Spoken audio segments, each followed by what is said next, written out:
arrogant red rose. A little yet lush forest once existed in a distant place. The trees spoke with one another, and the flowers pollinated each other. The plants and trees appreciated being together as a forest. One day, on one of the most gorgeous days of spring, a stunning and captivating rose blossomed. It was a little bud that grew into a small flower. It was the most gorgeous thing anyone had ever seen, even though it hadn't yet finished blooming. Two cactuses sprouted just next the rose. They had their own distinct forms and were overjoyed to have a rose between them.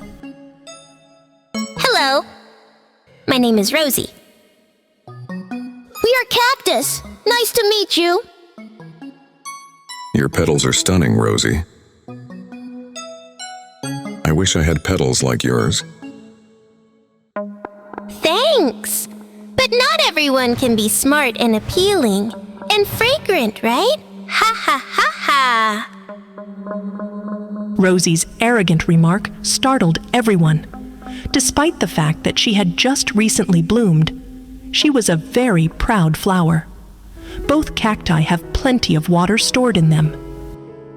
They'd each give Rosie some water to help her stay healthy. They both adored Rosie and never warned her that if she didn't drink enough water, she would die.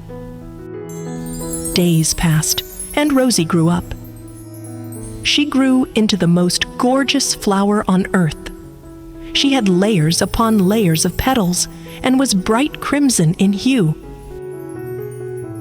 Both cactuses were really proud of their Rosie. Her roots stretched under the soil, keeping her stance sturdy on the top.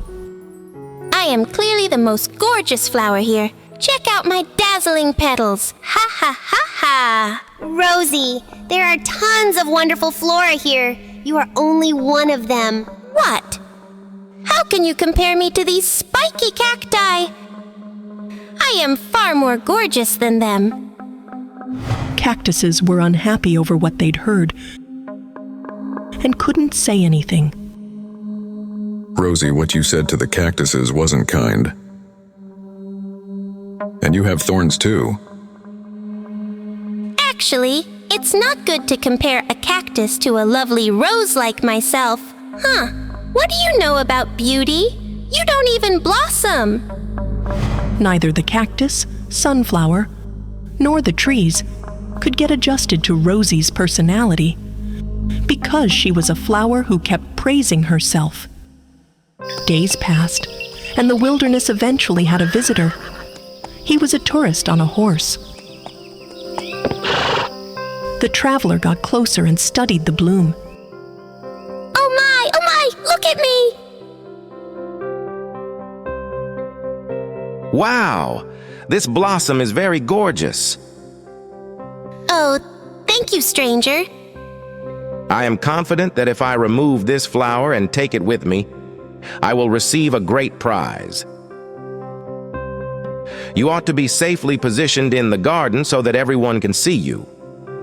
However, both cacti were aware of this. They were aware that once uprooted, Rosie would not survive for long. They immediately bruised the tourist as he approached to uproot the rose. The traveler sat on his horse and departed. Both cactuses laughed loudly, but Rosie did not. How dare you two? Why are you so jealous of me? Jealous? Rosie, you don't understand. He merely was taking you for his profit. He would not have cared about you. Who are you to judge what is best for me? You two are ugly cacti. I'm the most gorgeous flower on earth. Didn't you hear? I should be maintained safely in a garden so that people may come and see me. Rosie, don't be too proud of yourself. Why not? What makes you two so special? We can keep water for years.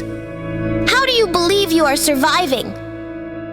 But Rosie was not listening. She continued to rant and abuse the two cactuses. She resolved that she would never drink water from cactuses again. Cactuses were outraged by what they had heard and couldn't say anything. Days passed, and summer finally arrived. The sunflower was quite delighted. With her brilliant yellow face, she followed the sun's rays throughout the day. Cactuses, on the other hand, drank the water they had saved during the winter, keeping them strong and healthy all summer. Even some little birds came to the cactuses to get water. Rosie was really delighted over the first few days. The water in her roots was utilized to keep her hydrated. She never looked at the cactuses and maintained an arched posture. But a week later, she started feeling weak. She attempted to stand straight since she didn't want to reveal her frailty to the cactuses. However, once the water in her roots was depleted, her insides gave way and she began to pant. One more day passed, and Rosie was totally bent. She was dizzy and weakened. She started to weep. Why is this happening to me? Because you need water to live, you prideful flower! Rosie even began to droop from thirst. Will it ever rain here? Rosie, summer must pass before it may rain. But I'm starting to wither from this thirst. All of my attractiveness is gone! You can ask cactuses for help if you desire. Rosie noticed that the cactuses were delighted to assist other flowers, but she was too proud to speak out because she had always spoken harshly to them. However, as another petal wilted and fell off her head, she swallowed her pride and accepted being embarrassed. She asked the cactus for aid. Hey, cacti!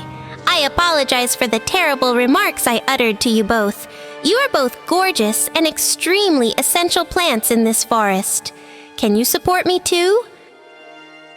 Cactuses noticed Rosie's decision was to be humble and put her arrogance aside, so they shared their water with her.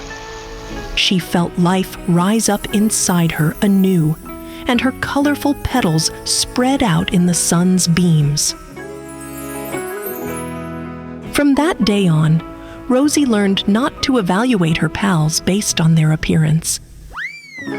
Because no matter how diverse we appear, we are all intended to be beautiful and useful.